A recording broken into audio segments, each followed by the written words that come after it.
Board of Supervisors to order. First of all, if everybody could please stand, we'll have the invocation by Pastor Tennant.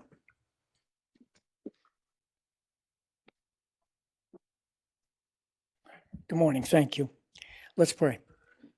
Father, this morning as we are assembled here, I would ask you, Almighty, to bring it to our heart that we are made in your image, that we carry the very image of God, the essence of God, each one of us. And with that, Father, that we have purpose and we have desire and we have function and vocation to carry out your will, your plans, your purposes in our county, in our lives, in our families. So, Father, I give you great praise today and thanks that you're the one that we look to. You're the one that we call on. You're the one that is our help, our rock, and our function. And we look to you, Father, in this day, in this meeting. In the name of Jesus, I declare, amen. Amen.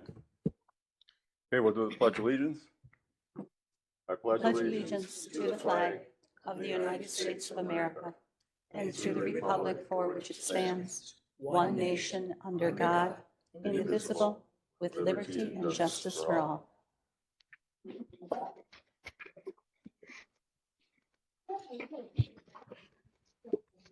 Roll call, please.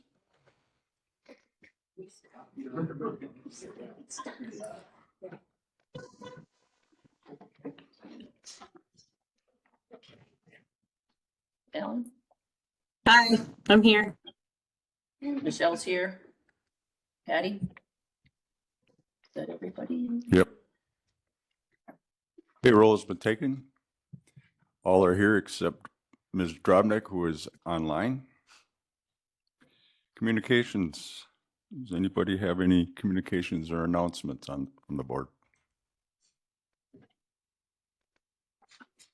Hearing none, we'll move on to public comments. I've got the sign-up sheet here. Two people signed up for public comment. First is our clerk, Jean.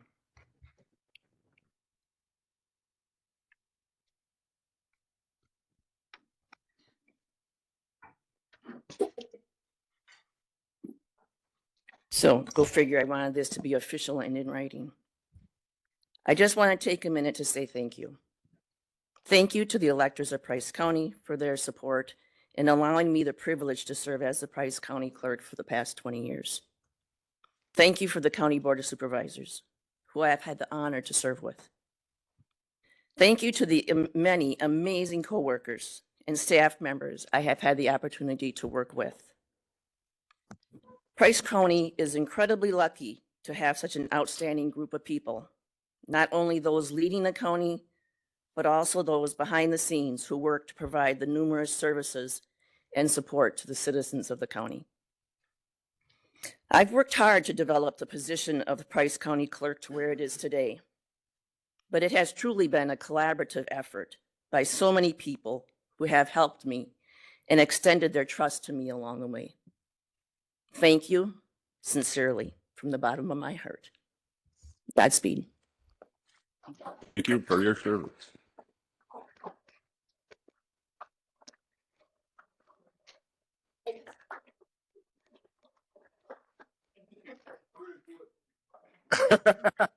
I made it through. Okay. Again, thank you, Jean. Next up is our treasurer, Lynn. Oh, geez, more tears. Good morning. I don't have anything so professional prepared like Jean, but I can't believe last county board meeting. 35 years I've been the county treasurer for Price County. I think back to when I first was elected in, everything was done by hand, no computers. I still have the bump from writing all the receipts from by hand way back then.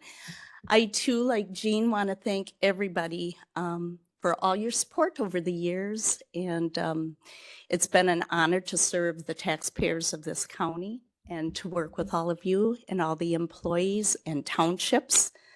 I've really enjoyed it, and I'm actually nervous about retiring. I get anxiety attacks when I think about not going to work anymore. But Yeah, that's what Joe Baraka just told me this morning. About a month and I'll be good to go. So I'm counting on that. It's hard to believe. I know Jean's been counting down the days and I haven't really, but yesterday, 52. is it? I was counting working days. I think we got it down to about 35. So I did that this morning after getting the NTC, the DPI, the levy stuff is starting to come in. I'm like, ooh, next month is taxes. It's going to go by really fast. And so I won't have the opportunity to thank all of you and probably see all of you before we leave. So again, thank you for just a wonderful 35 years. I'm going to miss everybody, but hopefully I'll come to county board meetings and sit in the galley and think of things to ask about. So thank you. Thank you as well, Lynn.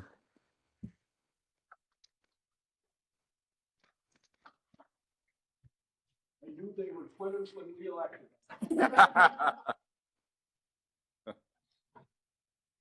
Okay, that's all we have for public comments, unless there's somebody online.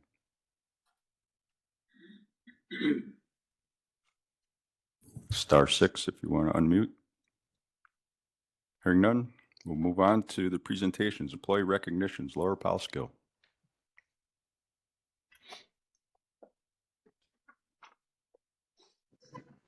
Good morning. We have two milestone employee anniversaries this month. They are both 5 years. If they are with us today, I encourage those employees to stand up as they're recognized. First, we have Eric Hinton, who is a highway operator. He is 5 years as of 11/11, so yesterday. And then Dan Heenan, who is our fleet and facility superintendent, will reach 5 years next Monday on November 18th. So let's give them a big round of applause. Thank you. Okay, Laura. Next up, Phillips Area Chamber of Commerce, Price County Tourism Update.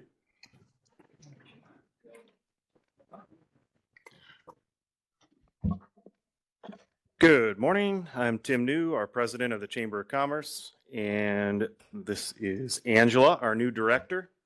Want to give her Sure. a little introduction? I'm Angela Shields. I'm a lifelong Northwoods resident. I grew up in Minocqua, and I'm really excited to be a part of Price County and the growth that the community is going to have.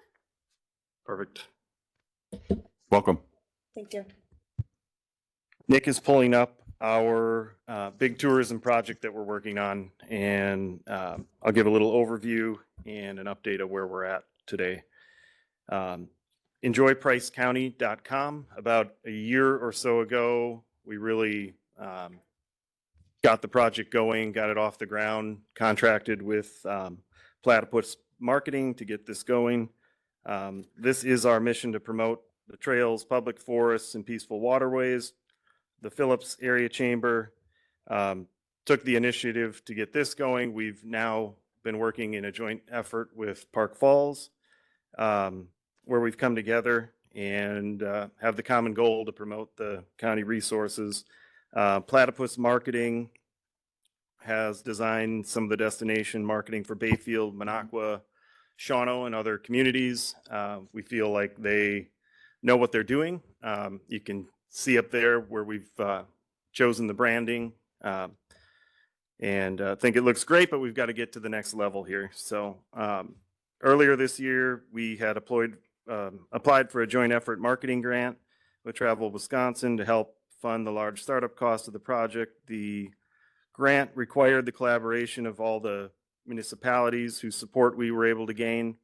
We were not selected for the grant, and we're going to continue applying because there's going to be other opportunities, whether it's the initial destination launch or I think there was several other opportunities, right? There's event marketing and then just building on the program. So we continue to seek funding. This left us with a decision whether we go forward with the project or we wait and try to get a grant. We decided to go forward with the project, so we funded it. The shortcomings we've funded out of our budget. Let's see, the initial cost, which was $16,800, included the research, the brand identification, our marketing guidelines, and then the beginning of Enjoy Price County, which you see right now. Looks great, but it doesn't really go anywhere yet. It goes out to some Google links, Google My Business that people may have had set up. So what you see there, the what to do, where to eat, where to stay, that's phase 2. We just signed off with the hiring of Angela. We decided to move forward on the project. Again, phase 2 will be building out those categories. And once that's complete, we'll be launching digital marketing campaigns, which you'll see on YouTube and Facebook and Google. And that's where the fun begins. We get to really share our resources with those that are looking. So if they search Northwood snowmobiling, hopefully they're going to see Enjoy Price County, you know. That's where we stand today. I hope that we can come back and give an update once the site is built out further. It's taken probably a few months longer. We were hoping by this point we'd be into the digital marketing, and we should be there in another month or so. We are also just wrapping up the hard copy visitor guides for the next round that'll come out in January. And I can share or leave a budget kind of where we've spent county funds. And one of our focuses is going to be really identifying where the funds are best spent, if it's going to be in paper ads or more digital publication, which is probably the way things are leaning. So that's where we're at today. And hopefully we've got a lot more to share in just a couple more months. So good. Any questions for Nick? For Tim? Yeah. Thank you very much. Sounds like you're going down the right path. Oh, I I'm just sorry. have a quick comment, just so those online or those in the room, it's not as slow. Like you're seeing like a weird transition, and on like Dennis can see it. It's very smooth and easy Yeah. video. It doesn't transfer well over the air. Yeah, to it the does. next- It does move a lot faster. Yeah, it's Yeah. a clear video like you're watching TV on Yeah. on the computer or on a cell phone. So, Okay, again, thank you. thanks. Thank you. Next up, Price County Fair Association Annual Report. Hey, cool, we're gonna talk. Okay, so our attendance this year was at 5,532, which was down just a little bit from 2023, which was 5,400 or 544. But we are still up almost 1,000 people from 2022, and of course, a lot of people from 2020 and 2021. So that's really awesome to see. Our biggest day improvement was actually on Thursday, and I'd like to thank Price County and the Phillips School District for having their community days, because I think that's really where the boost came from. We went from 730 people in attendance to 1,243 on Thursday. One of the biggest things this year that you're going to see with the fair is us deciding not to operate on Sunday. So the fair is only going to be 3 days, well, technically 4 days, because we'll still have entry day on Wednesday.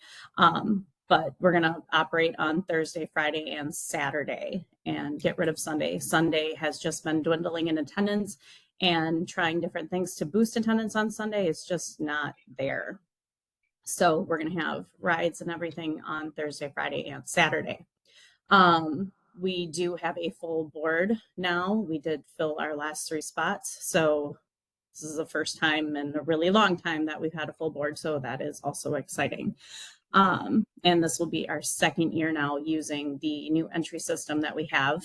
And last year it went pretty well. There was a few hiccups with the way entry tags and stuff printed, but we're working on those. So I guess, do you have any other questions? Doesn't look like it. Okay. Mr. Kopish. Yeah, Michelle, how, with the transition, I keep getting comments up in my district that selling those fairgrounds is the worst thing the county ever did. How is that all working out for you? I mean, it's good. They're on hand. They're constantly working on projects that don't necessarily benefit the fair in general, but overall of the grounds. And I mean, a lot of people, we hear positive comments of the ones that do choose to come out to the fair. Obviously, they love the look of it and that they can see the improvements coming along. I mean, obviously, the biggest is the round barn and having that back and seeing the constant improvements that they're doing every year to that. But you're able to do everything you need to do as if there was no ownership change? Correct. Okay, good. That's what we wanted to have happen. Thank you.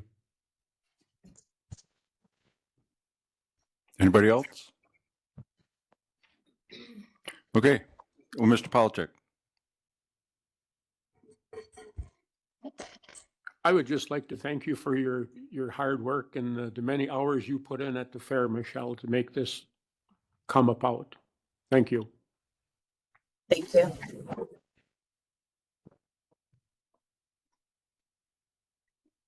Okay, I'd like to echo that as well. And I guess we'll move on. We'll now open the public hearing. It's 9:15. First item is proposed 2025 budget. Nick, nobody signed up for comment. Then we open it and we close it and we move on. So I have I mean, nothing has changed since the last, but that would just be under the actual budget. And I portion. received no communications either Okay, on any of these, so. so that being the case, 9:16 will close the public hearing.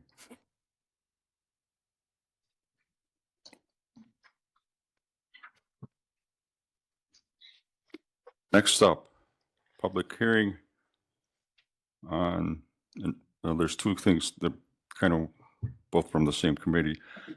First one is an ordinance to amend the Code of Price County by amending Chapter 398 entitled Parks and Forests, Article 2, General Regulations to amend 398-9 Park Use Regulations and 398-33 Campground Regulations.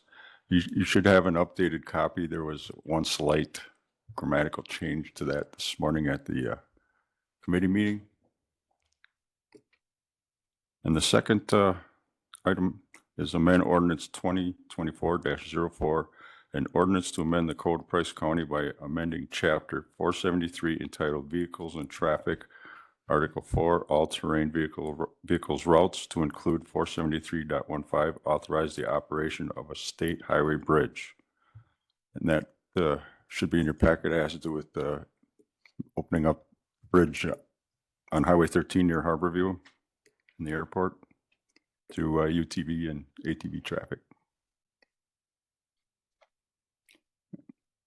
We opened this, by the way, at 9:16. Again, there was nobody that signed up for comment. I did have Nick? one individual reach out to me, Tyler Weber from Town of Elk. I believe he's also the president of ATV. He's in support of it, understood that Wyatt had to come back, but couldn't be here today. He had an appointment, but just wanted everyone to know that they're still supporting of what is happening. Are there any board members that have any comments? Hearing none. 9:18, we'll close public hearing. Moving on.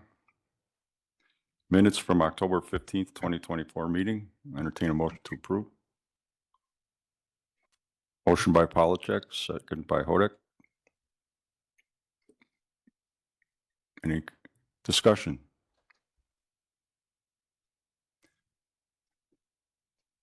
Hearing none. Go ahead and vote. Michelle? Yep.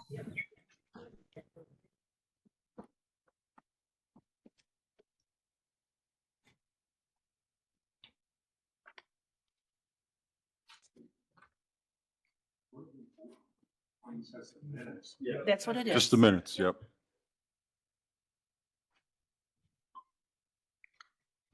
Motion carries 13-0. Okay, moving on. Ordinances. The amended version, item number 1 has been deleted because it was basically a copy of, or had to do with the same as item number 3. So item number 2, 2024 2024-05. You can read the rest. They're basically the same two that we just had the public hearing on. So do we have to do this individually? I guess I got something on here. So yeah, you need to do them individually. Okay, we'll go ahead and ask for a motion for number Just- 2. you can just, I gotta catch up with something here. I had something. The vote. Did it? On the, That's number 1. okay, now we got it. Thank you. Okay, motion by Spacek, second by Stefan. This is regarding 20-24-05 ordinance to amend the code of Price County, etc. Go ahead and vote. There's no discussion. Mr. Kopish. Yeah, just a question. You mentioned before that there was an amendment made to this at the committee. Is that on the, It's on your table. The Just updated copy is on your, There should was have been handed out. two words removed. We removed within twice. oh, it's just a minor? Yeah. Okay, all right. Word within was in front of I got too many papers here. the 8 days. Okay. We all right. removed our canceled within 8 days. We removed the within to it just says that are canceled 8 days prior to the date of the reservation system. And then we removed Okay. the within before the 72 hours. Okay, thanks, Jordan. Any other discussion? Okay, we'll go ahead and vote. Michelle, Yes.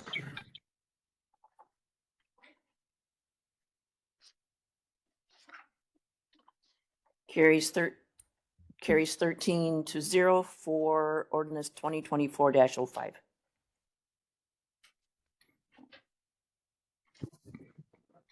Okay, moving on. Looking for a motion to amend ordinance 2024-04, having to do with vehicles and traffic on the State Highway 13 bridge. Motion by Polachek, second by Barkstrom. Any discussion? This is being amended to, the DOT wanted some very specific language added to it, so we're just complying with their requirements.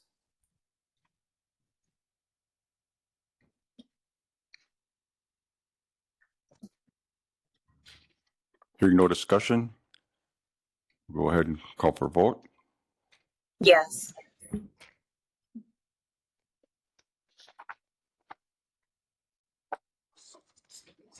Jason? Carries 11-2 with no votes from Kopish and Workle for amending ordinance 2024-05. Okay, moving on. Resolutions. First one, 2024 property tax levy. Looking for a motion to approve. Motion by Kopish. Second by Erickson. Any discussion?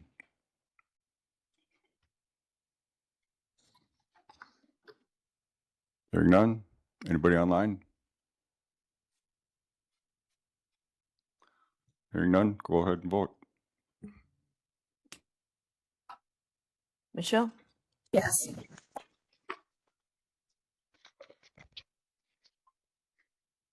Motion carries 13-0 for resolution 37-24. Next resolution, authorize the issuance of tax deed for 2021. Came from executive. Motion by Erickson, second by Kopish. Any discussion? Everybody understand what this is? Nick, you want to give a quick overview or?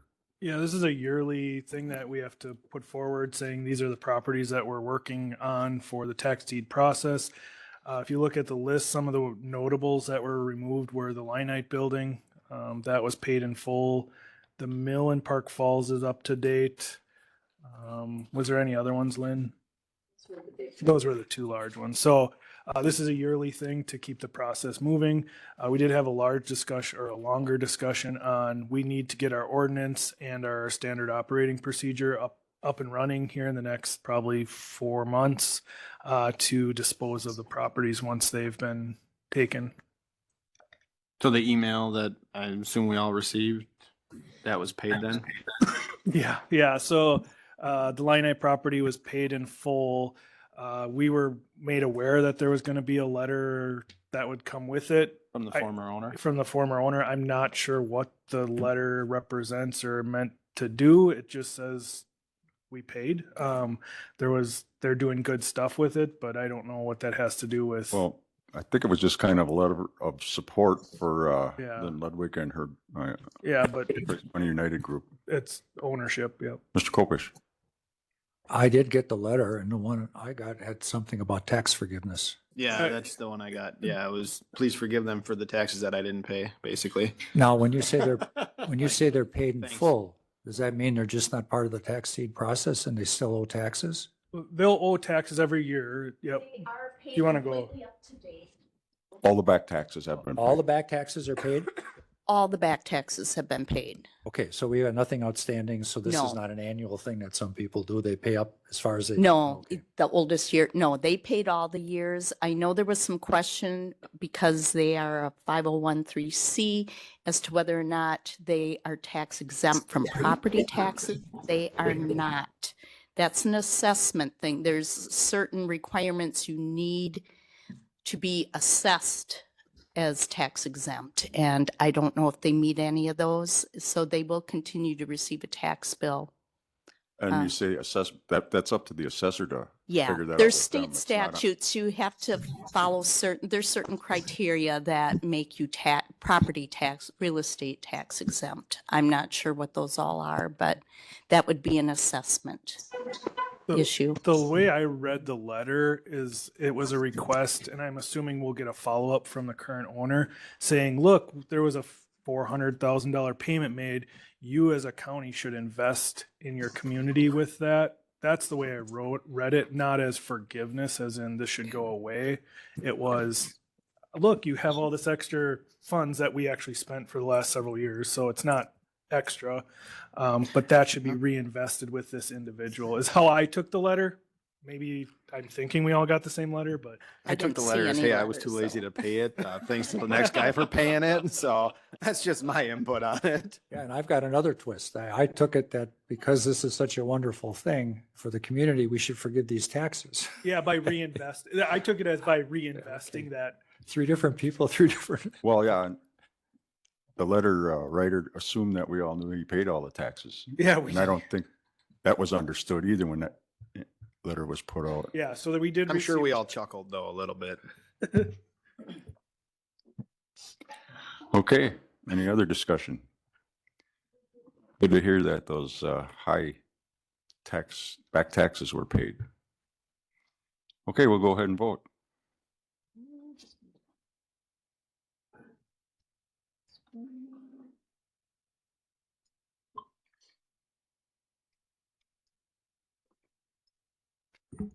Michelle? Yes.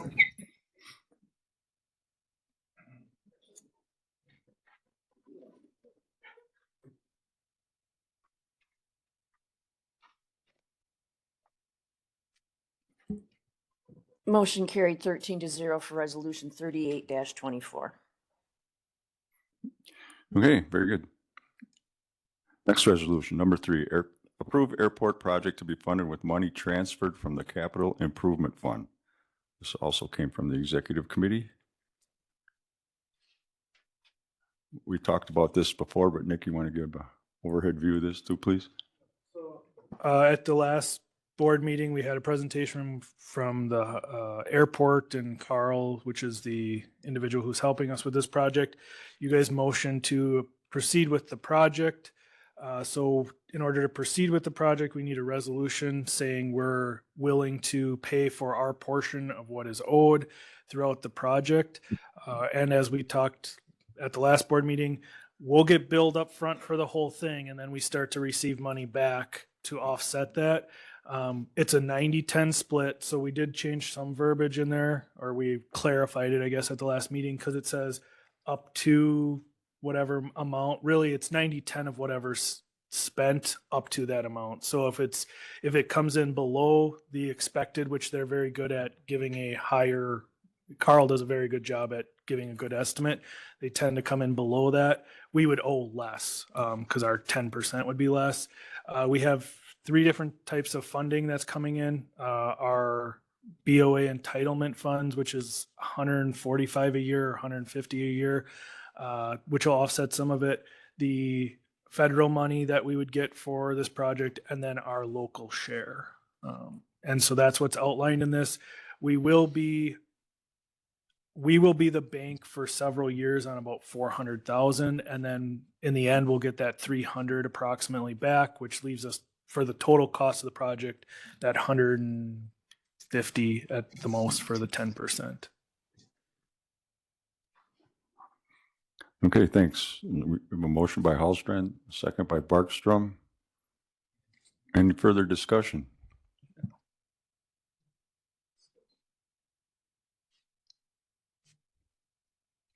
Hearing none, we'll go ahead and vote. Yes, Jean. Thank you.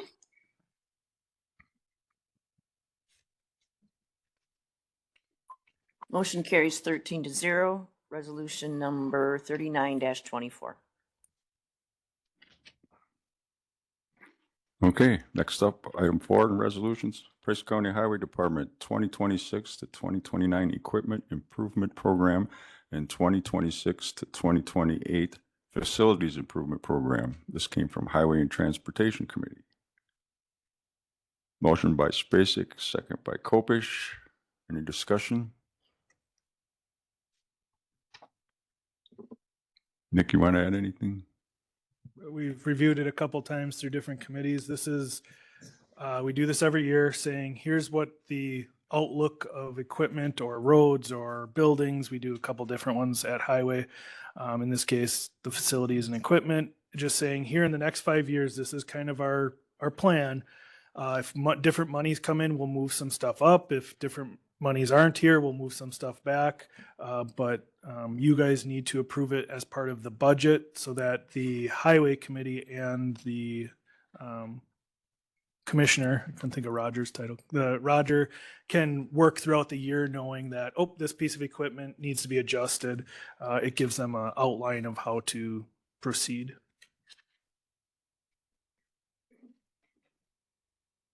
Anybody have anything to add or any discussion? Hearing none, we'll go ahead and vote. Yes.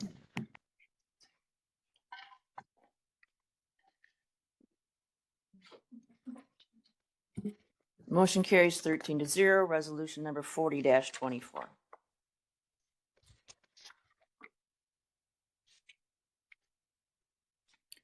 Okay, next item, number 5, amend chapter 530, article 6, Luma rezone, land use UW extension. This came from land use. I just said that, never mind, sorry. Basically, the Lumas want to rezone a parcel of land located within part of section 9, township 40N, range 3E, lot 3, Cochrane Lake, town of Fifield. As indicated on the attached map, this petition is to rezone the parcel from A1 Agricultural District to RR1 Recreational Residential District. Motion by Polachek, second by Erickson. Any discussion?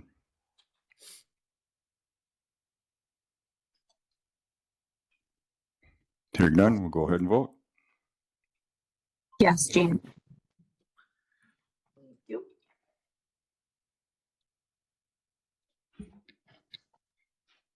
Dennis. Thank you.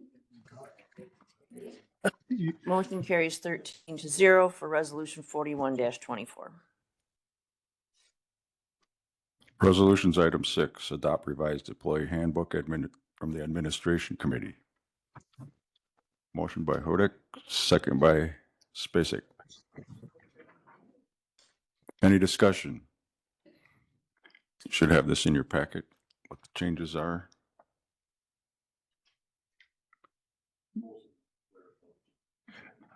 Yeah, as Dennis just mentioned, for the most part, they were just fixing processes or, like you said, clerical clearing up. So for example, the first one, timesheets, we do electronic timesheets now. It doesn't say that in our handbook, so we updated to say that some departments do electronic electronic timesheets, wages, the winter hours. We just made it so it's the same, generally the same amount of days. So fiscally, it's the same amount, but instead of trying to break it up in the middle of a payroll because it's the date, we did it based on the payroll number. So no one loses out on like all of a sudden we're shrinking it by a payroll. It's just we're making it a full payroll. Yeah, it's in your packet. It's just clarifying what we have been doing and or cleaning up some verbiage. Anybody have any questions? I just had one. Nick, go ahead. The only, I would say, in a change, the major change would be we did add employee benefit, the EdVest. So if you're familiar with that, it's 529 plan for education. So you can, as an employee, and we believe as board members, because it's based on just a direct deposit. So anybody who gets paid by Price County can elect to put money into an EdVest account, which can be used for children, grandchildren, yourself, for education, for the future, or tech college, or any type of private schools. If you have, you're paying a tuition to a school, or your grandchildren are, you can put money towards that. So it's an election. County does nothing for it or with it. It's just they allow it to go through the payroll process. Any more discussion? Okay, we'll go ahead and vote. Yes. Motion carries 13-0 for resolution number 42-24. Okay, next up, Resolution 7, Support for Increased Workforce Innovation and Opportunity Act of 2014, funding for the Northwest Wisconsin Concentrated Employment Program. This came from the Executive Committee. We have a motion by Kopish, second by Hodak to approve. I'd just like to say that if this passes, we're going to forward it on to the other 9 counties that are in the region. SEP's region here. This is just basically a show of support. It's not costing us anything. Mr. Kopish, you want to add something?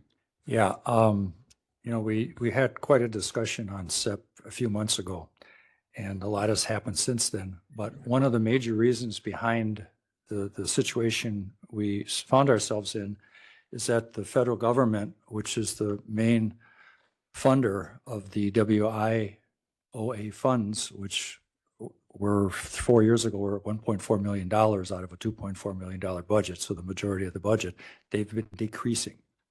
It comes out of a block grant, and I'm not sure what the process is, but the funds have been decreasing. So in that resolution, you see that what we're looking at for this coming year, the year we're in, the fiscal year we're in, is $1,030,030, which is a $400,000 drop in funding. The problem within the organization is obviously when you have less money, you got to do things differently. And that really wasn't done. We kept operating at this level and the funding was going like this. And in the course of that is we used up all of our reserve funds. That's how we got into the pickle. And the reason for the resolution is to ask our legislatures to restore some of that funding, if not all of it. And then they have an inflation factor in there because inflation has been going up. I mean, the last few years, people talk about 20% inflation. Our funding's going down and the costs are going up. And the needs in our area remain at least the same, or they may even go up. With JELD-1, that was a hit. And that was, one of those kind of things that happens. So with that said, if I may, can I introduce Skylar? Absolutely. And if you have any questions about what's been going on, Skylar Doral-Ader is here. She's our new executive director. And if you have any questions about what has been happening over the last 3 months to get ourselves on track, this would be the time to do that. Thank you.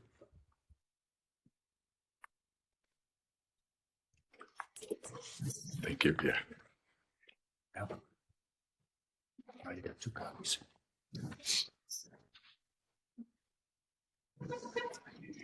Good morning. Thank you for that introduction.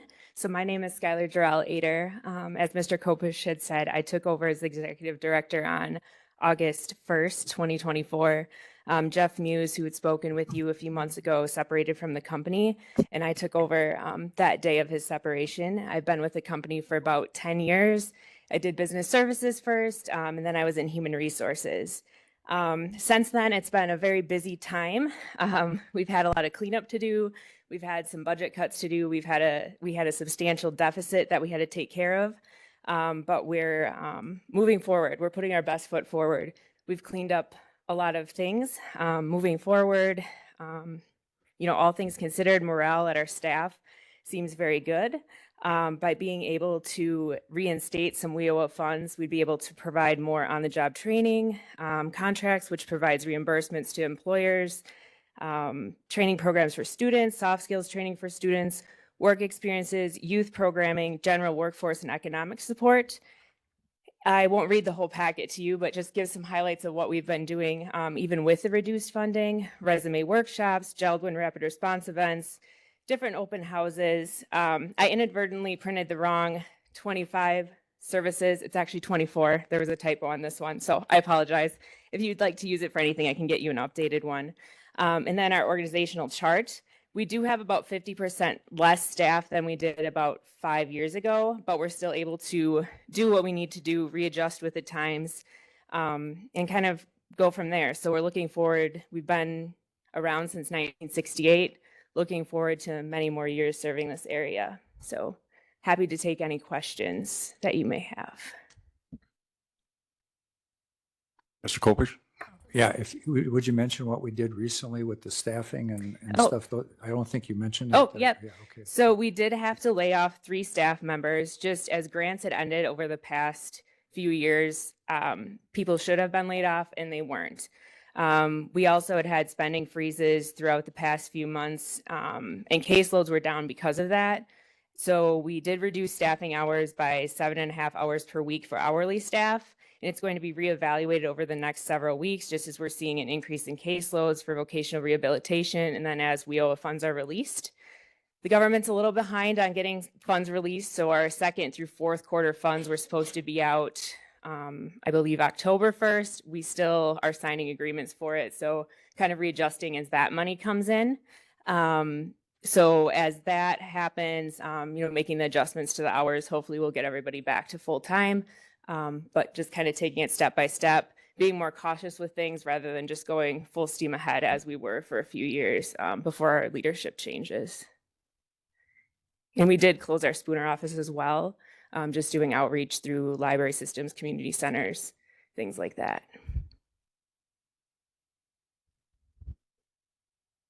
Any other questions for Skylar or comments?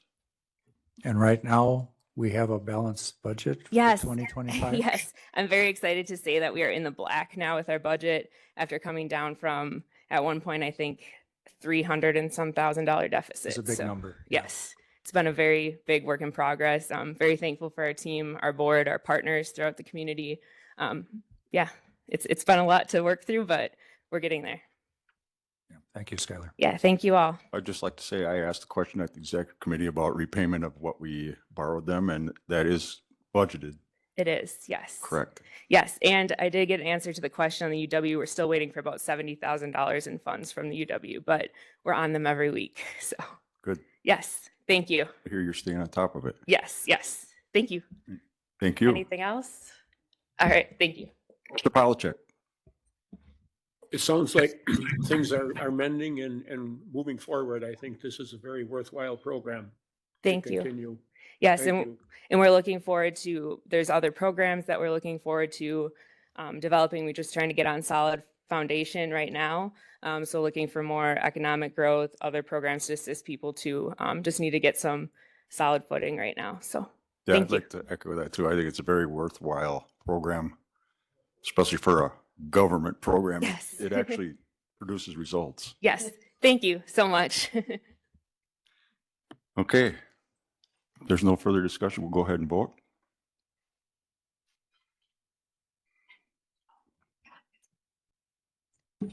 Michelle, you still there? Yeah, I'm here. Yes. Hey, I tried to have my hand up. Can I just get one Oh. of those packets in my mailbox, please? Yes. Yeah, Thank you. I have a spare one. Okay.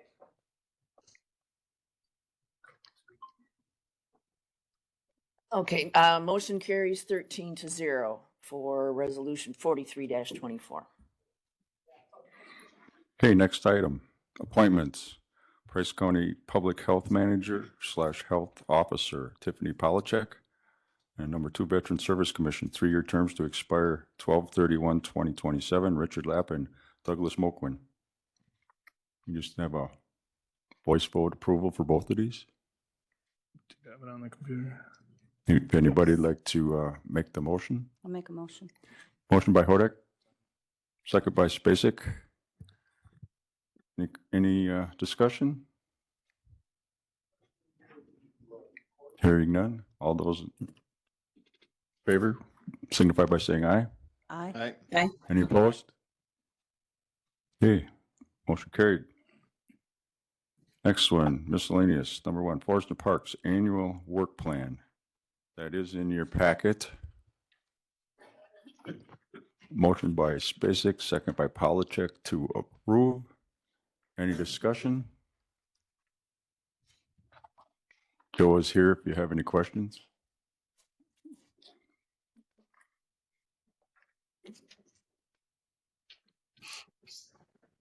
Mr. Hallstrand. So we did have a little bit of discussion at the forestry committee meeting, and maybe Nick just state our purpose for where we stand with the carbon credit program right now. Sure, yeah, it's in there, it's minimal for the plan, but we're about 6 to 8 months behind what Bayfield was behind when we originally started. Bayfield has started making sales and receiving funding, so we're in line to be next. The reason it added time, or we saw additional time, is, and I think Jeff, you kind of summarized it the best with the verb, but they had to be certified by a third party, where that was a new process before we started this. So a couple large companies got burned by some foreign carbon credit companies. And so in order to feel more comfortable with the market, they had all the markets have to go through a third party certification or audit. It was called an audit originally. And so that has been done. But that's what caused the timeline to be shifted several months from what we originally expected. Mr. Kopish. Yeah, so I understood there were something going on objecting to these carbon credits and whether they were really real, that they really had any impact. Now, is Bayfield County set up pretty much the way we are as far as our sustainable forestry and all that stuff? So if they're going to get their credits, we should be able to also, right? Yeah, we're Okay. no different. We're county forest, just like Bayfield. They go through the state certifications, all those. Okay. So we're in the same playing So field. it's a good sign that they're starting to see some activity. Yeah, there was no question on the certification. It was just you had to have a third Somebody party, and else they look at it. had to pay for the third party to come in. The question was brought up: can we walk away? At this point, not without paying all the costs that the new / Blue Source has had over the last 2 years. A new could walk away. If they found out some reason it wasn't, they could choose to end the contract, and then there would be no cost to us. So that's the status. If something were to happen that someone would want to walk away, they would walk away, no cost. If we chose to, it would be whatever the fee or cost has been to this point. Thank you. Mr. Hastings. Dollar amount that they received. Who received? Bayfield. I don't know. I have an email somewhere from Bayfield. I know they've made 2 sales. The first sale covered most of or all of the costs that a new or Blue Source had to get to this point. And the second one, it was somewhere between the 200 and 300, I believe, thousand for their first or their second sale. I don't know if they've had any since then.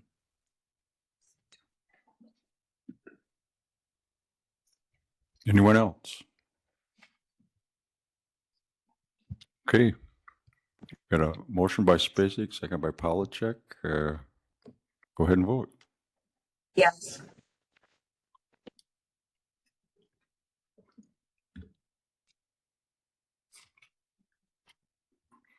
Motion carries. Motion carries 13-0 for approving the 2025 annual work plan for the forestry and parks. Very good. Okay, we'll convene the committee of the whole, board chair report. Item A, electronic meetings. Administration had a discussion about electronic meetings, and I'm going to defer that to Dennis when you have your report. You want to talk about it? Or we could talk about it now too.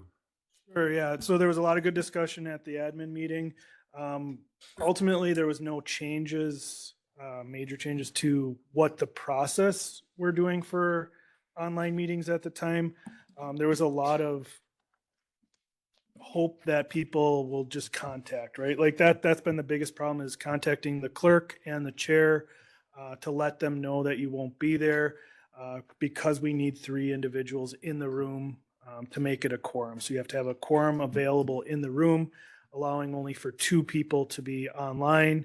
If there's only 2 people in the room and 2 people online, then that's not an acceptable meeting. So from that conversation, and I'll kind of lead into the next thing, I did put it up on the board, is I think part of the difficulty that we're getting people here in person rather than online is just the scheduling.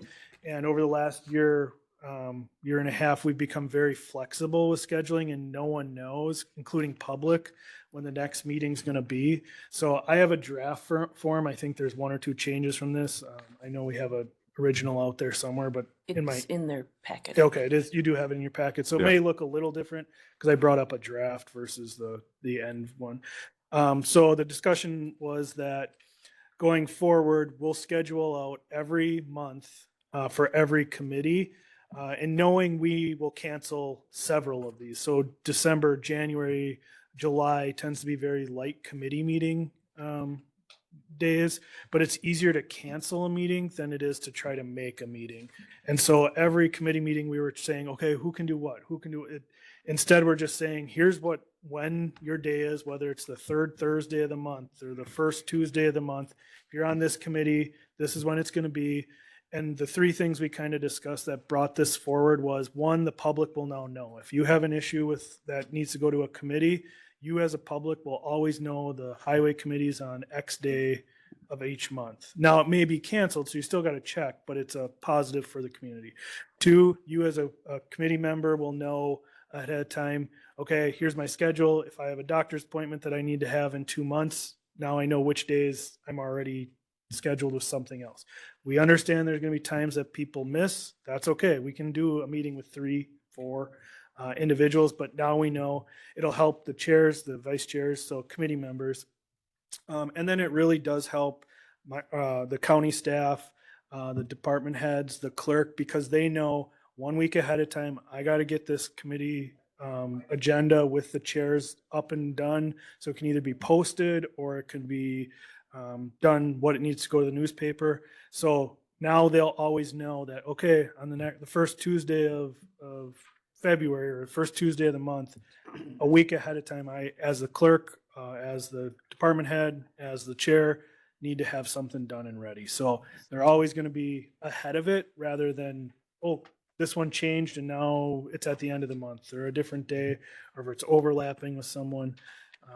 So it was a well-received project or thought when we went through it because of that ability to plan ahead and be available. So Yes, this was forwarded on from executive, and everybody on the committee thought it was a good idea. Is there a way to get the legend put on the map or on the calendar? No. Rather yeah, than we the can work second on page? making it smaller. Even if we do 6 months at a time with the legend, we can do that. I was trying to write in there each date, forestry parks and Yeah, Jules did an awesome Yeah. awesome job helping with this. We kind of tasked her with it, and Jean and I said, here's dates that it used to be and what it could be. And Jules does an awesome job with with the computer to get this up and running. Hi. Is this something we're voting on and set in stone, or would I be, for the Tuesdays forestry and parks, building and ground, is this a timing, a 8 o'clock, 9 o'clock thing we can adjust, or is this something we're approving now? Right now, we have them all set at 9 a.m. So we're consistent again for the public and for the employees. We understand if it's not going to be every month too. So like if you look at the past year, buildings and grounds, when they were alone, they met twice. I think law enforcement met 4 times this year. So even though it's on here a lot, most committees are limited to 10 without board chair approval to go above 10. I would say on average 6 to 8 meetings is what you see from a committee. It's not necessarily a voted on thing. It's just more of an accepted practice. I guess you could vote on it as a whole. Well, we did an executive just We as a forwarded, show of yeah, support, yeah. Forwarded on. We don't have to vote on it unless Okay. there's some kind of, disagreement between supervisors. We can, otherwise we're just going to try it. There's no objection. Okay. Mr. Kopish. Yeah, the way I look at it is this is just a placeholder. So those dates are for these committees. If you want to go to a different date, you can, but you can't go on one of the dates that's reserved for the committees, right? Correct. Yeah. Yep. That's all this is, placeholder. And we talked about that, like if the nice thing, and it shouldn't happen, but like we'll see, and I'm picking on Joe because he had some stuff today. Forestry says, oh my gosh, I have this grant. In the past, we didn't have a meeting schedule, so he didn't know if he had to have a special meeting. He didn't know. Now Joe will know my grant is due on November 17th. Perfect. I have a committee meeting that was supposed to be scheduled on November 8th. Let's not cancel it. We're good to go. Where in the past, we'd go, the chair will get a hold of us when we need a meeting because it's going to be a couple months. And then Joe's rushing to try to get the chair. And then we're trying to get everybody lined up. It created a whole bunch of work. So yes, there's flexibility in it, but the goal is not to, unless there's 5 people out, 4 people out for a committee. But yes, it's a placeholder to say, this is what you should be planning for.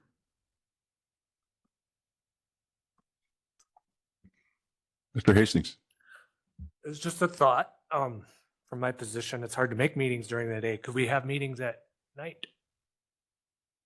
Just testing the waters. What's everybody's opinion? That's been tried in the past without much success. I don't know. Do you have any comments? Like, Nick? For staff, it's difficult. So it does become a burden to that group. We've tried it. We don't see additional members come. The nice thing with scheduling ahead now as a public member, if you truly have an issue, I know we're talking committee, but you can plan it out as a public member to come and make that comment or concern. As a committee member, we've tried. It didn't produce more attendance. It made for tired evenings. I hear it at other places where you get a board meeting that goes till midnight and then you still got to go home, and in the winter that's never enjoyable. Staff has family. You guys have family. You have travel plans. Evenings are difficult.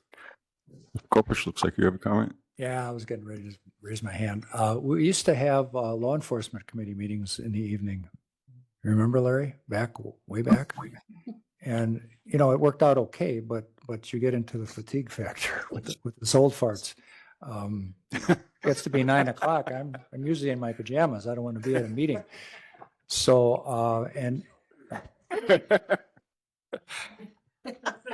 we'd have to have sheriff's staff there and everything. And sometimes people are not on shift when we need them and all that kind of stuff. So it gets to be a little bit cumbersome when you start doing that, because this fits our county employees a lot better having them during the day. And, but it's doable. I would assume if a committee wanted to have an evening meeting, they could, although that may be a problem with the clerk, but, Not my problem. but it's doable, but it's difficult. Here, so whether the clerk does it or the clerk staff, you're paying for somebody to be here. And we've had informational meetings at night. I know at the Yep, covered we- credit thing, when there's a lot of public interest, we have moved at night, so the public the working class has a easier time getting here, not the retired class. Okay, any other discussion? Just one other thing, as far as my report, Nick and I and Carrie are still working on designating what we're going to spend ARPA funds on. Before the end of the year, we have to tell the feds what we're going to use that money for, but it can still be changed, but we got to have something on paper, so we're working on that.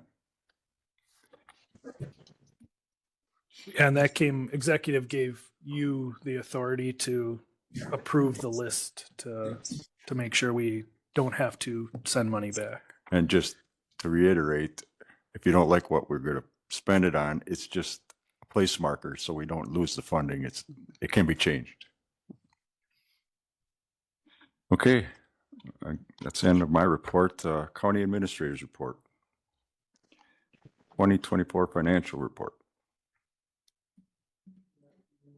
We'll share it. It should be in your packet. At executive, we talked about kind of what's going on with the executive.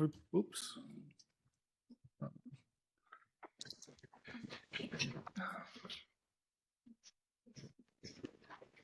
So that executive report's the one with the landscape, the round logo on it. Carrie puts this together each month for the executive. First page is we're at 83% of the year. And you'll see that some of these numbers are a little higher, but that was a 3 payroll month. So now we catch up going back towards the 100%. Some of the areas that were over and we talked about, they'll be receiving funding either through a grant or offsets. So I think it's the third page that's at the end of the year. We've collected 89, or so far we've collected 86% of revenues and spent 89% of our expenditures. We do have more revenues coming in, obviously. And then our big things that come in that are not accounted for yet with like cash are we wrote a check for $2 million for asphalt. We pay cash and then we get our money at the end of the year from the bank to replenish our cash. There was the bridge and culvert aid. We had $300 some $1,000 this year. We're the bank for that. So until we collect taxes to pay ourselves back, that's a big one. So that's where you'll see when we get to the cash balance, we're a little lower than last year. Price County cash. So that's the fourth page. We're higher than we were, 4 or 5 years ago, but we're starting to spend down the ARPA funding. We had those big loans that went out. We're starting to lower some of our capital improvement funding.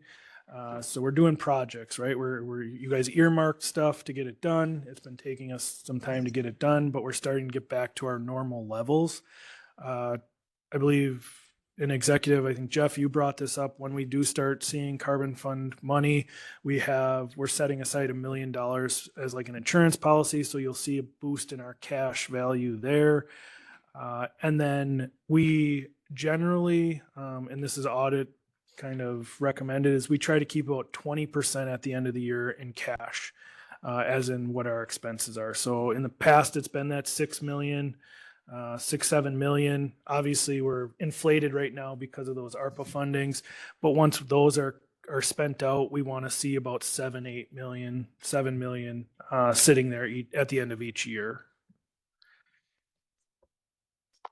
Sales tax. August was a boom month again. We were $24,000 more than August of 2023. It was our highest August ever. If you look at 2020, it was 117,000. We were 147,000 this year. We are plateauing though, so we've had some ups and downs. Like July was 20,000 less than the year before. So overall, we've collected $4,246 less year to date. So we're right plateaued where we were last year at this time. Price County stumpage, sales. This one, we did a lot of talking about at forestry. We've talked a lot about it executive. This is going to be a short year. If you look at last year, we were 400 and some $1,000 over. This year, we're going to look to be about $300,000 below. I know we always talk about the long-term average. So we put money into our general fund. We take money out of the general fund to hit those budget numbers. We will, next year, we kept the budget right on the same level. We're waiting to see what the sales, the stumpage sales come in. They just did their bid packet today before the meeting. If we start to see those dip on our 3-year average, that's when we'll start to wheel this back down, meaning we'll have to take from somewhere else in the budget, whether it's high cost placements or the highway department. Something will have to offset lower stumpage in the future. If that's the trend, if that's what we see the trend being. We have a lot of indicators that that's what it's going to be, but we don't know what, is that 2%? Is that 40%? High cost placements for children and youth. We talked about this. It's very low compared to prior years, but if you look at behavioral health, it's very high compared to previous years. And what that is we're categorizing where they should be. So in the past, a lot of these high cost placements, children and youth, fell under the behavioral health cost, but we were putting them in children and youth. So now we've said, okay, let's truly be tracking what behavioral health is costing us and what children and youth is costing us, even though they're children in the behavioral health unit. So we've redirected some of the funding that was in children and youth to the behavioral health to offset it. We do have some concerns with the children and youth. We have 2 potential high cost placements. And when I say high cost, we're talking between $6,000 and $20,000 a month. And those are, I want to say 18 to 36 month guarantee. So that's what makes and breaks a county. And that's what we're really working with the state to say, we can't continue to be on the hook for all of this. And the state is listening. We're seeing more funding each day. AODA, that's what I talked about. You can see we're much higher than last year. We're 111% over last year's amount, but like I said, Nick, yep. just before you leave, the high cost placement children and youth, 20,000 a month seems like an enormous amount.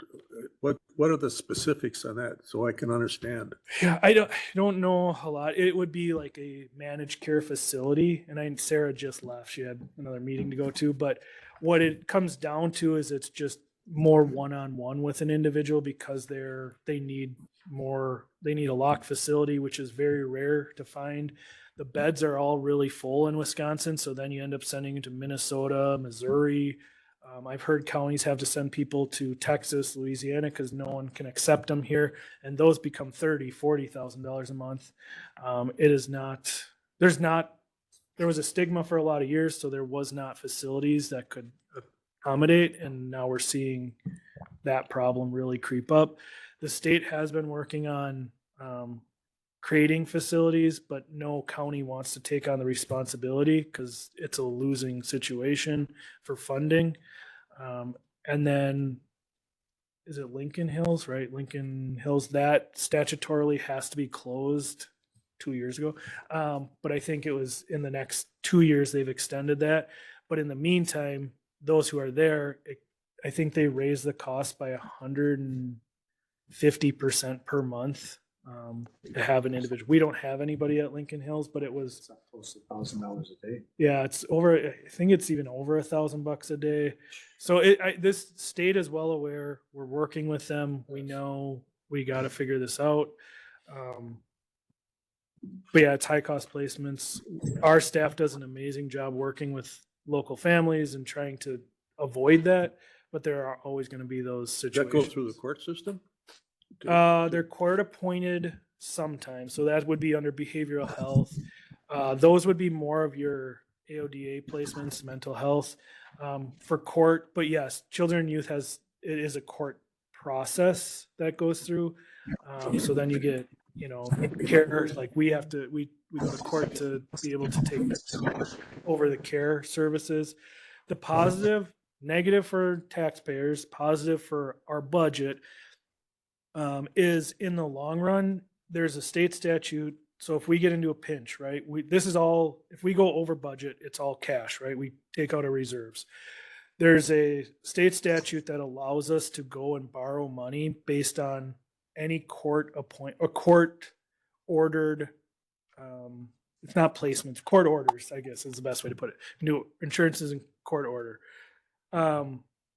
So if we all of a sudden get into this place where we have a $500,000 a year and we don't have that in our budget, right? There's nowhere we're going to be able to just start pulling $500,000. We can raise the levy based on the court order to pay these. Again, that gets spread out on taxpayers, but it keeps us from going to zero in our fund balances. I did get a message from Megan about the complications of how the placements work. So it's not easy. Yeah, she said, yep, Lincoln Hills is shutting down in the meantime, lots of money. It's very hard. It's not like we can just say tomorrow, like, oh, Nick's kid is bad, put him in a facilities. There's a lot of process that goes through it. It's court and it's not easy. So the court is deciding on these high cost placements. No, we're we mandated do. to pay for We recommend. So we go to court to make it happen. So our staff goes through a process to get to that. So it's not a judge deciding whether or not the child or adult, because there's high cost adults too. It's our staff goes through all these processes and then says, hey, court, can you agree with me or our staff to send these to these facilities? Any more questions on high cost placements? We monitor it. We do our best to make sure we're doing what's in the best interest of the client and the county. A new addition, and I think we're going to do this probably once a year, maybe twice a year. What did you say, Gene? Or quarterly? Okay, I knew we've been doing this for a long time, but we just don't always hand it out. This red sheet that you have in your packet is how our parks are doing this year, and historically. So total revenues, total expenses, what each park does individually, and then over the past 2 years, so 2023, 2024. And then we break it down by the park. So you can see 9-month summary for, I think this one's Solberg I have on the, yep, Solberg. Little down compared to last year. We have a little chart on the side that shows like by the month, what was, when was the busy time. Usually you can track it with weather. So if you look at the weather, you'll be able to tell if it started early, ended early, went long.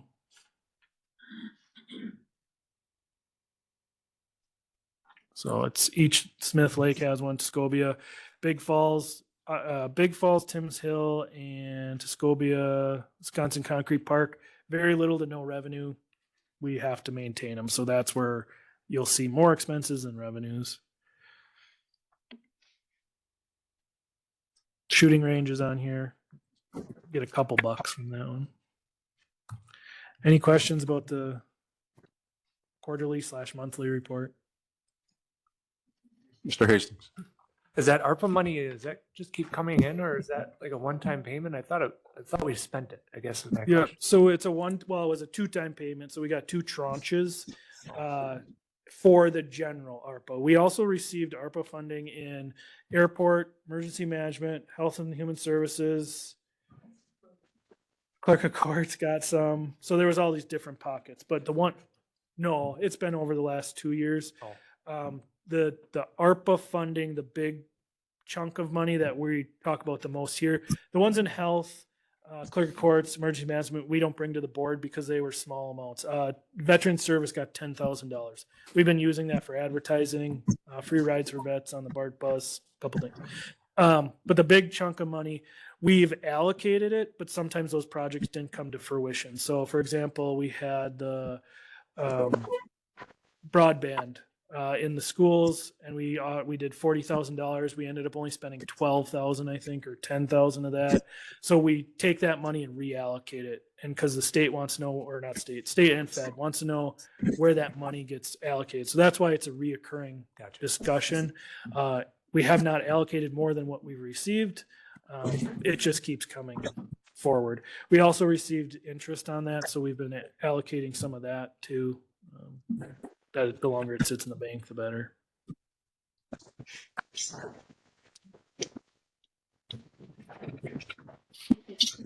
Anything else? Michelle, are you listening? I sure am.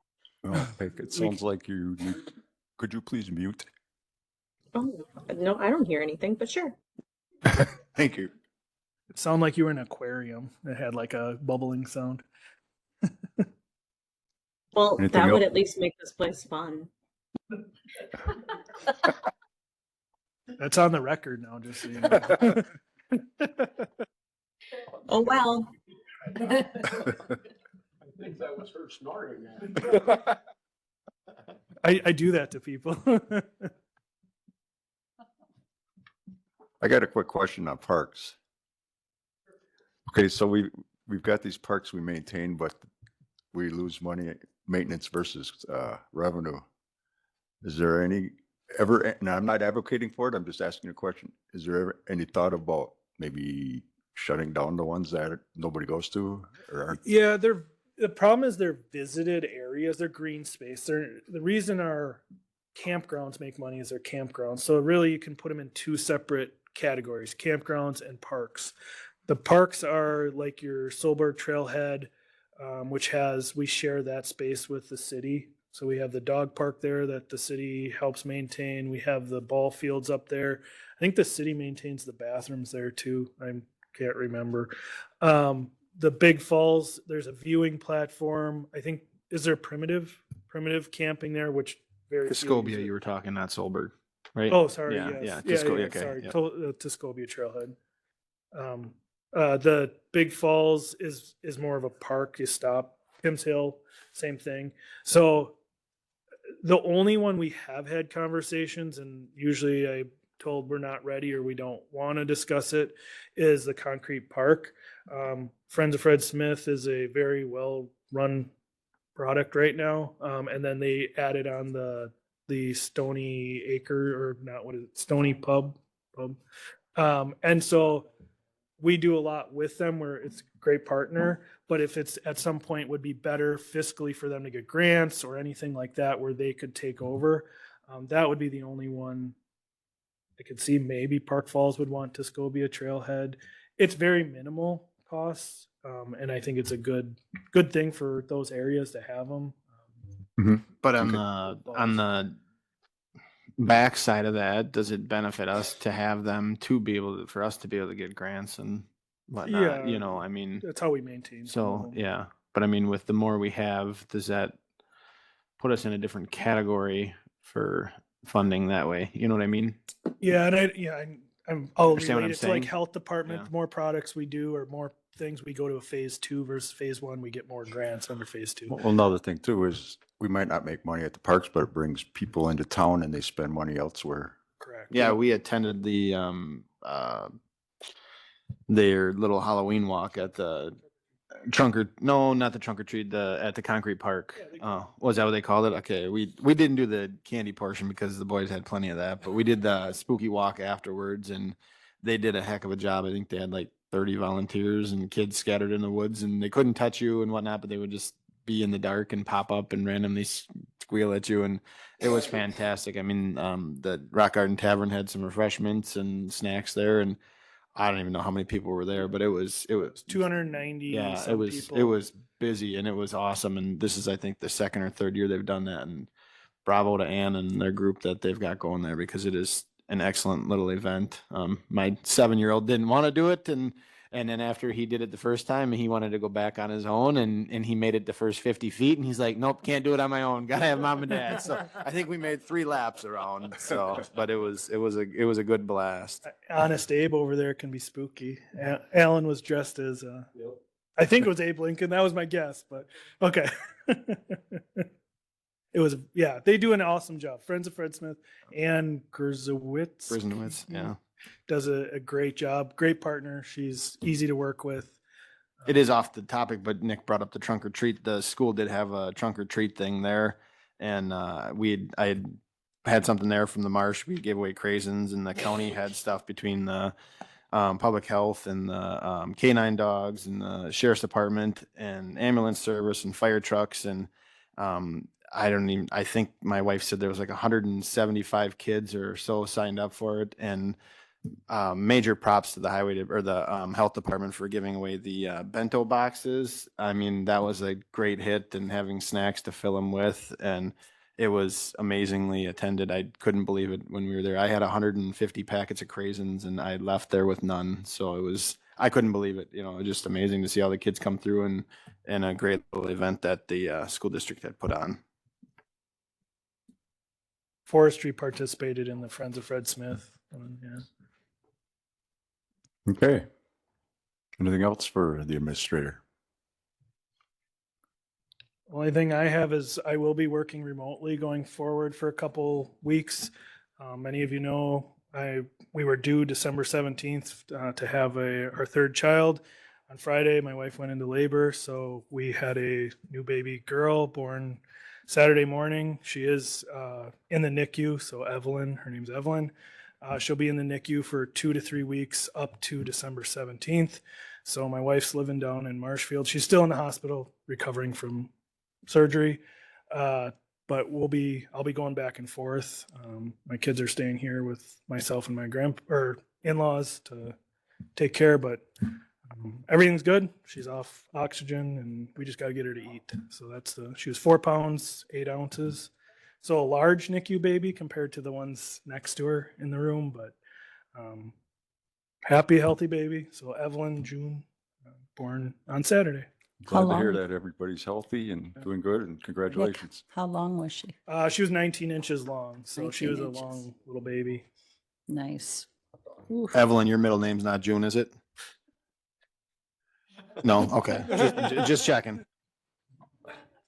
June was my grandma's middle name. Evelyn, so the whole family, when we told her, like, where'd Evelyn come from? We're like, I don't know, we just liked it.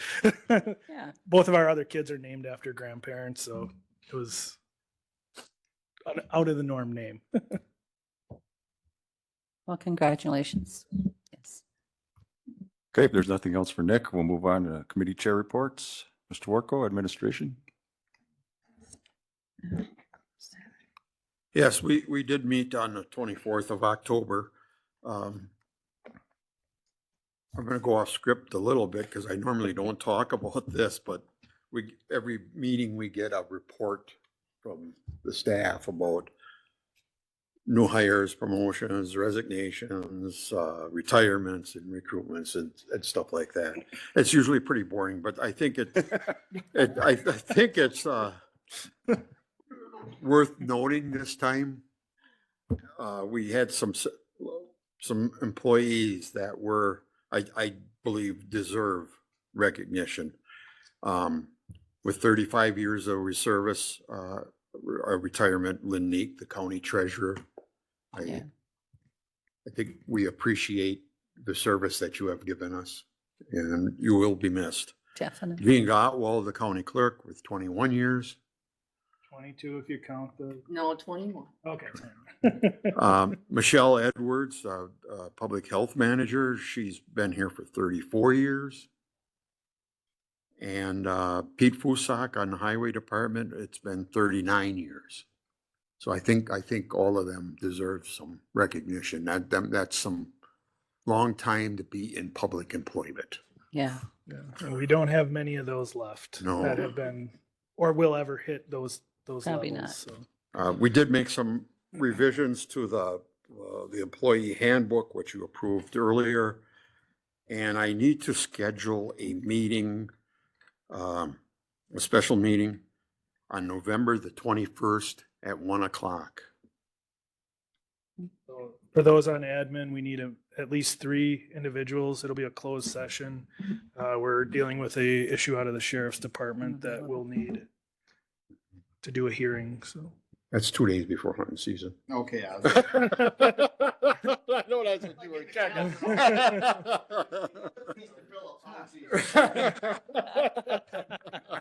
And that's all I have. Thank Started you. months ago for them, yeah. Right. Thank you. And I plan on attending that meeting as well, if you need me. Okay, okay. I'll be there too. Congratulations to Noah, by the way. Okay, moving on to executive report. Well, at the meeting, we went over the various resolutions which were forwarded onto the full board this morning. We already talked about, the treasurer informed us, the huge back tax payments were made by Lionite in the Mill and Park Falls. So that's very good news. Got an update on the Catkins contract. That seems to be moving along in the right direction. You want to comment that? Yeah, on that I'll at be all, Nick? meeting with him tomorrow night. We had a couple comments at the executive meeting that I'm going to bring up. And then we had Megan, Corp Counsel. Our past contract was very simple. It was more of a good letter saying, here's what you do and I do.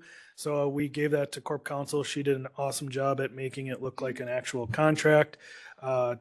Catkins was happy with it. We just got to go through and make sure everybody understands how to understand the legalese, that it's exactly the same thing, but in legal format. And then I have a couple things from executive that I'll be bringing up, but in general, we should be good to go for the next 5 years. Okay, thanks.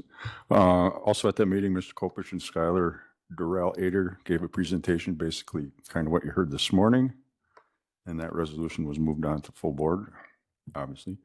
We had discussion about the bug tussle payments. Talked about that a little bit. I guess the initial thought is to segregate it and save for equipment needs for the equipment that's going to be at the base of the tower and hanging on the towers when they become operational. And most of it will be for Sheriff's Department, some emergency management, I assume.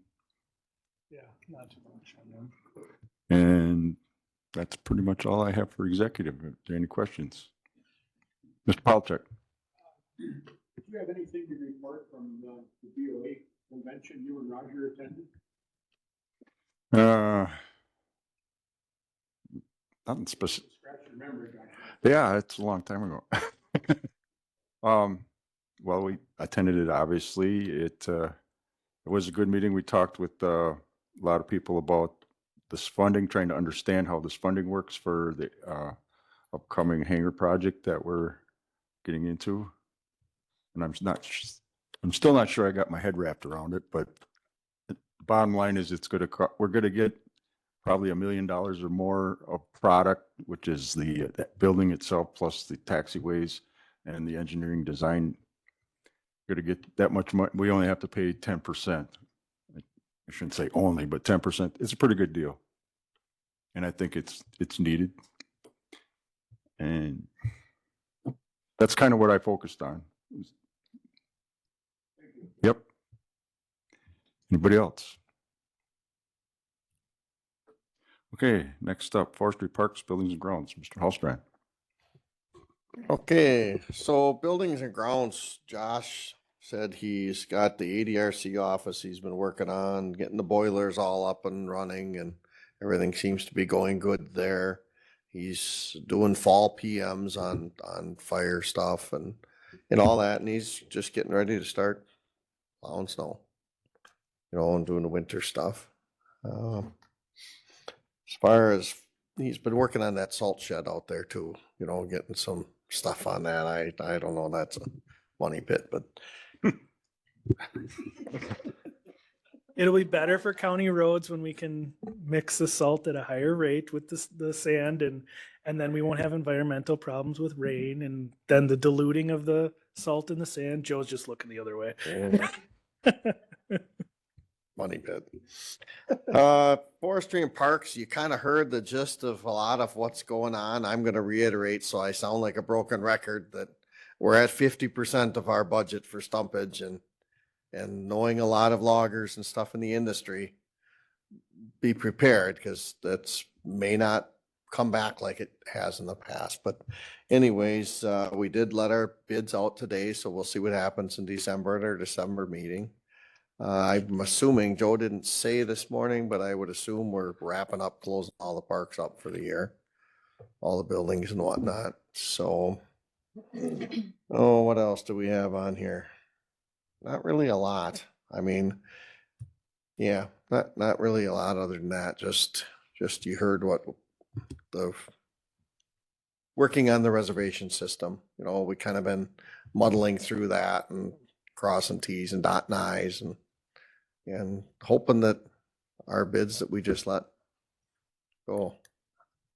We had very good success on our last bid in the spring, but a lot of loggers tell me that the mills are not giving them any contracts there. So we'll see. We'll see how the bids go. I hope I'm wrong, totally. So that's it. Wouldn't be the first time. And we're maybe second or third. We're hoping we saw this, what it was, 17, 18, where it was like a real dip. And then because all the mills said, oh, we don't want anything, all of a sudden the market goes, well, we need logs, and then it bounces right back in a good way. So there's traditionally been an ebb and flow, but those low times are tough. Wisconsin Rapids mill closing was a huge shot in the rear end. Yeah. Bessie just closed another log mill, so now you can't get rid of your pulp anymore. Yeah. Viewers is still buying pine logs rapidly, you know, their business is good, but after the first 20 feet of the tree, the pulp has got to go somewheres, or you're going to see a lot of pine pulp just laying in the woods because they can't get rid of it. So who's going to absorb the cost of doing that? Is it going to be the county, the landowner, the logger, the trucker, the paper mill? It's not going to be the mill. It's not going to be the trucker. The logger's still got to deal with it. I mean, it's just, it's a tough industry right now. And Keep using toothpicks. yeah. Just a comment. I'm concerned about our stumpage too, as far as maintaining our forests the way they need to be. We have to have cutting in order to follow through with the program to manage it. And it also the sales are down, and we kind of trying to make ourselves feel better because we got this 3-year average, and we're still okay because we got over budget in the past, but that's going to end if the market doesn't change. And so we're going to have to deal with that. So some of the discussion that the loggers that I hear them talking about is you have all this Wisconsin managed forest crop property that a lot of it is now 2 and 3 years. They've been given extensions to cut their wood. At some point, if the DNR says that wood has to be cut now, that's going to the mill before our wood that they got, because so my brother's a big logger, and he said the day will come, mark my word, private landowners are going to pay the logger to come in and cut his wood, because there's going to be so much of that managed forest crop that has to be cut. And so I can get paid by a landowner to come in and cut their wood and get the same at the mill, or I can pay the county stumpage. That's what I'm being told to look out for in the future. So, And some of your independent loggers are having a hard time getting contracts. correct. And Yeah, that the mills really are hurts. full right now. Yep. Because it was a nice dry summer. Because the bigger so they're going into businesses- winter, and it's like, Yep. yeah, the contracts are tough. They're just tough. If we lose one more mill around here, stick a fork in it. Especially if it was PCA. If PCA decided that, they're gonna move their operations, their headquarters is in Boise, Idaho. They said, well, we're gonna buy from Uruguay. Well, we could really be hurting. But anyway, no more doom and gloom. But it's definitely something to be concerned about. It is from a budgeting, like Nick said earlier. If we lose it completely this is where, the carbon credit may not be the most favored program, but we will maybe be getting something out of our forest to replace the loss of cutting. Yeah. So there is a state group right now. I believe was started by Bayfield, because they have the 280,000 acres, and we have a lot more than us. Yeah, we have 92,000. They have 200 and something. I want to say 280. Douglas County was a big part of it. So there's a group of counties that got together to start talking about these issues.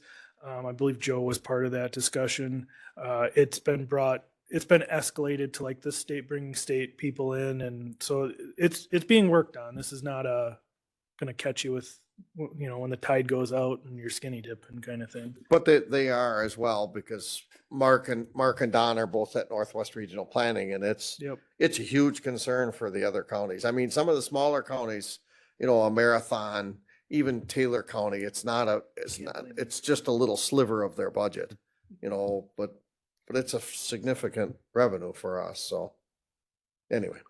Jeff, Yes, sir. that system for the parks for online registering, is that operational?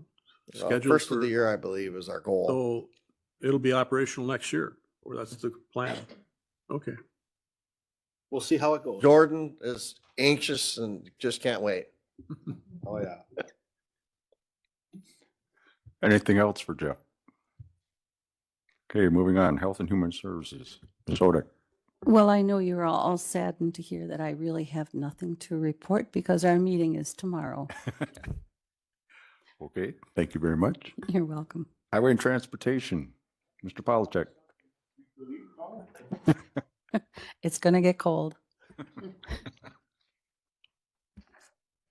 Okay, highway report. Crew has been working on patching county roads. They shouldered State Highway 70 where the new asphalt overlay is. Replaced signs for the County Trunk Highway W project. They're also working on ditching and culvert replacing on County Trunk RR. The shop is continuing to install snow plows and wings for county for winter maintenance. The spring auction will be set up to list truck 46 and other unused items. RFP is out for the purchase of a new motor grader with a snow wing. Yesterday, we opened bids for motor grader, and we had 2 bids, one from John Deere and one from Caterpillar. And Commissioner decided, as did the rest of us, to buy the Cat 140 at $353,000 with snow equipment, and we got $38,000 and some change for our used grader. We've had some pretty good breakdowns. Had an engine in one of our triaxle dump trucks that threw a rod and ventilated the block. So they're looking for a new engine. An engine from Wisconsin Kenworth was upwards of $55,000 to replace that engine. Dan did find one for less than 20,000. It had 54,000 miles on. It's less horsepower than what was in there. The engine that was in there was 500 horse. And the one that we're putting back in is like 390, 350, somewhere in there. But it's only got 54,000 miles on it. Came out of a ready-mix truck. Truck number 52, EGR cooler and turbo work. Truck 55 had some box floor damage. Truck 47, the new hoist cylinder and differential replacement. That's being taken care of right now. Great All had an oil leak in the upper cab pivot, and that has been since taken care of by Roland Machinery and is back on the line. Airport has been working on removing trees and brush that are growing tight to the fence. They have also been working on filling in holes in and by the fence that animals are using to get into the airport property. They've also been busy with mowing and fixing gates. Dams are all in good condition and all mowing and brushing has been completed. All dams are at winter pool. Our next meeting date is to be determined. Are there any questions? Joe? Oh, I'm sorry. You good? No questions, just a comment. A couple weeks ago, I had the opportunity to fly out of the airport here for a business trip. Had a two different pilots, one taking me out and one bring me back. And they were very impressed with our airport. What a gem, they said. And actually asked me some information about the area because they want to come back and visit it after flying over, seeing the lakes and everything. But just wanted to pass that along, that what we're doing at the airport does have an impact. Just to pass it along. Thanks. Boy, thanks. That's always good to hear. Was that grade all? Was it just the pin or was it just seal or was it the pin or was it seal? They Just the seals? replaced the seals. Okay. Because I know we talked with Dan that day and he said the pin was like 9,000 or something like that. And he was hoping Yeah. it was just the seals. Okay, good. So it wasn't what we had expected. Quick question on that grader. 300 and some thousand. I mean, that's a lot of money, but isn't that a little bit less than what we expected? It is. I want to say we were 400 is what we were budgeting. That's what I was. I think that's what we budgeted. No, it was 350 minus the 20 or whatever you said the trade 38. was. So we're like 70 below what we expected, which is was great. Yeah. What was the John Deere's price? $18,000 less. And why did we go with the? There was some specs that didn't quite meet what we wanted, and one of the big reasons was the wing on it. With Caterpillar, you get a Balderson wing, which is a lot sturdier than the Falls equipment that John Deere puts on theirs. With that, because it was borrowed funding, so it has to be used for that equipment. So we'll have a surplus in the debt fund that we've already talked about this, but started to work on. Do we want to start that yellow equipment fund? Do we want to pay down? Because we can just take less money or pay it down quicker. So we'll be bringing a plan forward to executive on how we want to handle that debt service because it was less than what the total was. I actually thought we budgeted 425. The number for 2027 is 450. So I think it was 425. So we're roughly 100,000 less. Yeah, and I think the loan was up to 500 even. So we will be bringing a plan forward. Obviously, we wanted to be prepared so that we didn't have to come back and ask for additional, but that we're in a good spot to either pay back early or again get ahead for the next large piece of equipment. What was the timeline on delivery? I mean, 6 months plus or minus a little bit. Sure. So we won't probably see it till the spring. Yeah. We'll get one good batch of salt on it and then let it park for the summer. Good. Let's keep it in the shed if need be. It will not go out in June to plow snow. Okay, moving along. Anything else for highway, Mr. Polachek? I have nothing. Okay, any other comments? Thank you. Land use and UW extension, Mr. Barkstrom.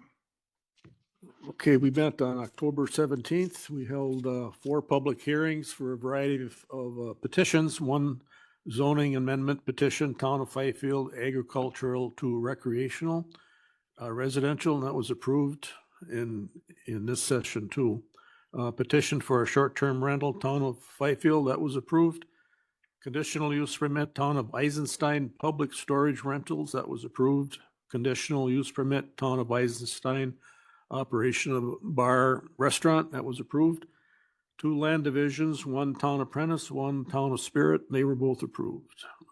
Land conservation report on the USDA crop damage. Mr. Luke Irish is leaving the program. He introduced Austin Dodge, who is Luke's replacement.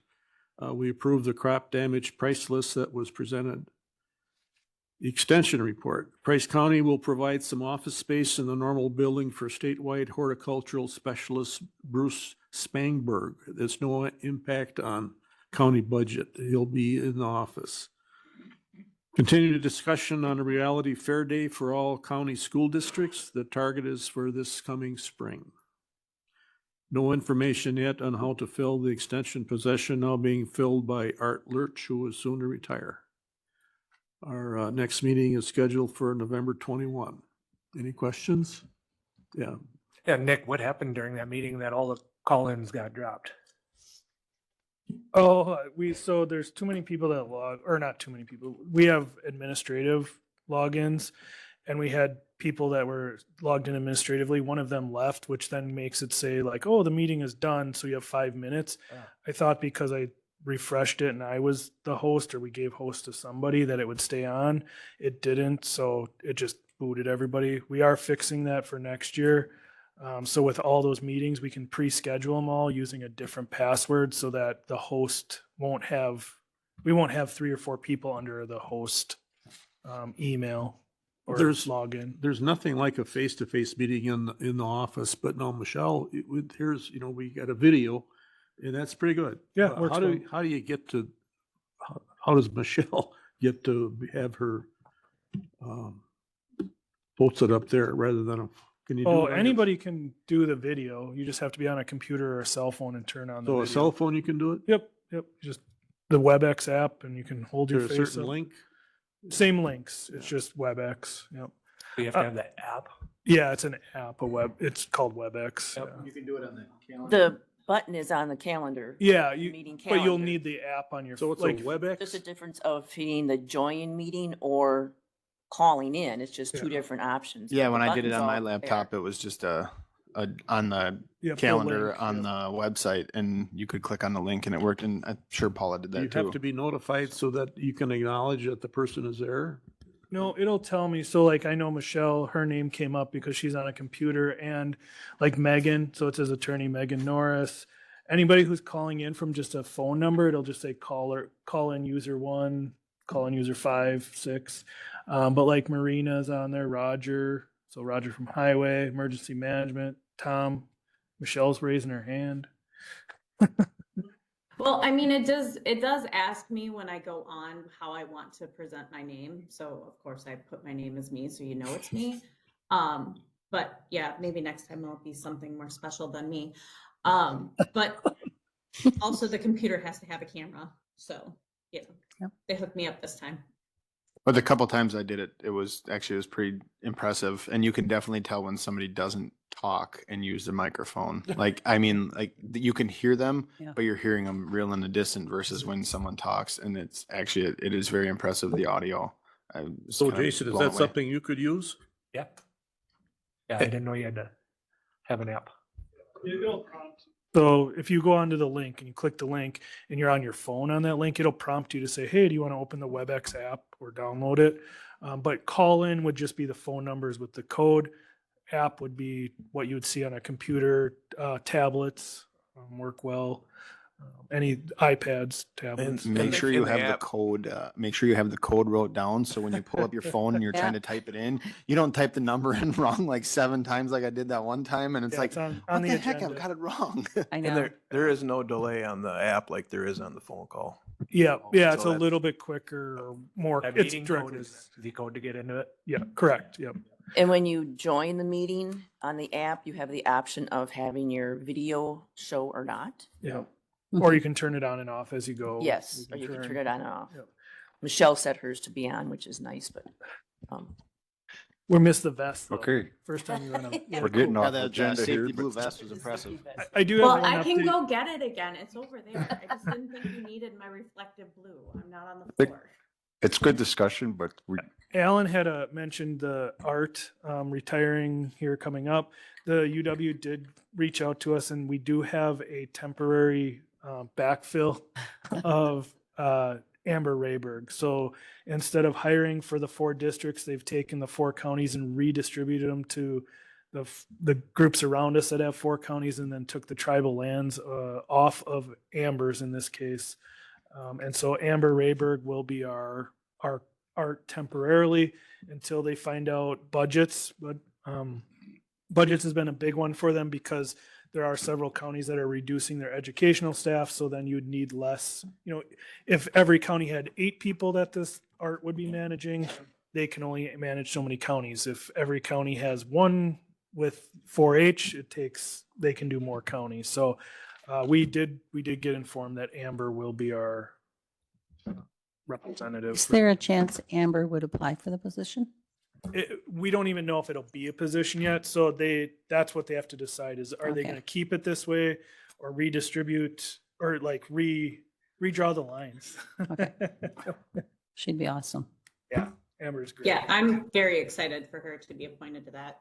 Yeah, bingo. Anything else for Mr. Barkstrom? That end your report, Alan? Are you done? Oh, I'm done. Okay.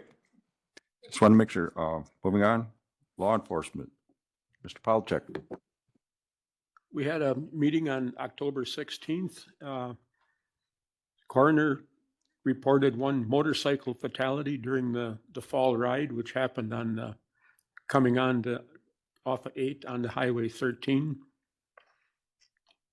District Attorney Ian Michelson hired as Assistant District Attorney. He will work 2 days a week in Price County and 3 days in Taylor County. And is transitioning of Mark IV from ADA to Circuit Court Judge. Clerk of Circuit Court is fully staffed at this time.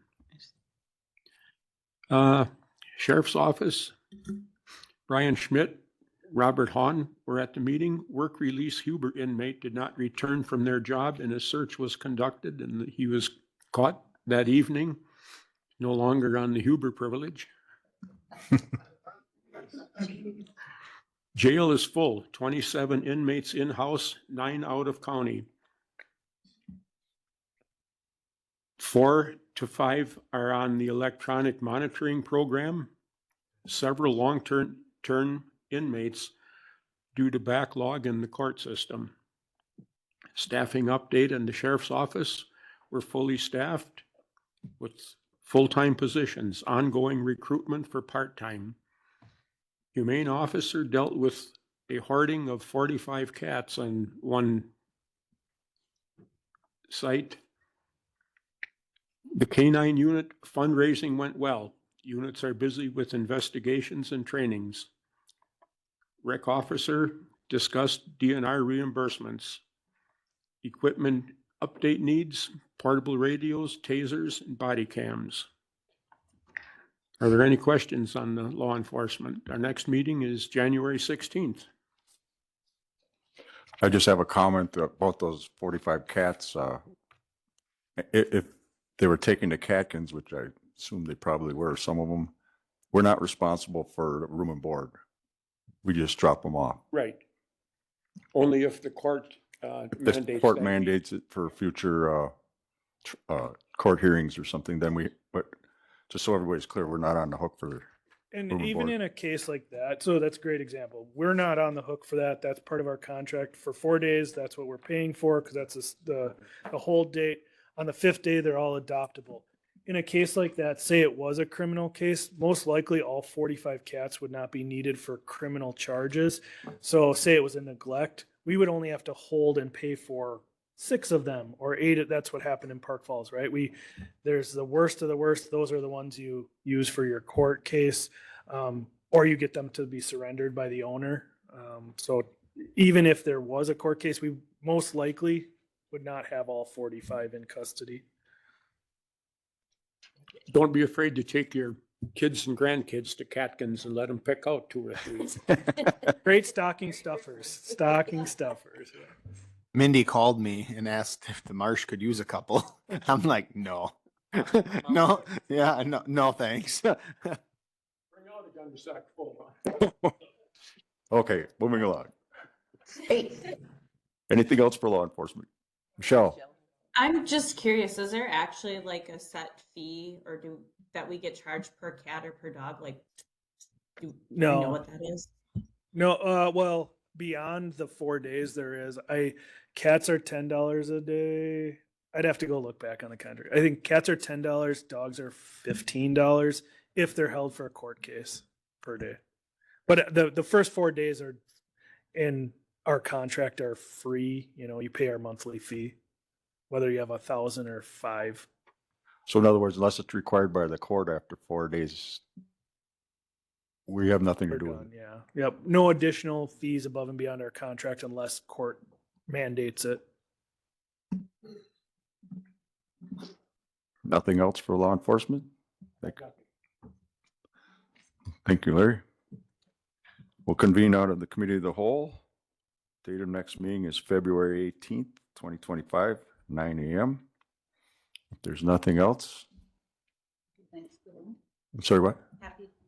Merry Yeah. Christmas, Happy New Year's, and Happy Valentine's Day before the next meeting. Happy retirement. Okay, one comment by the clerk, I Jean? just want to say I didn't have to nag anybody today to turn on their mics. Excellent. That's because Finally. Dennis's side is bruised from me poking him every time he went to talk. So it's okay. He'll just spend a week in the hospital recovering. Okay, on that note, we'll adjourn. Thank you all.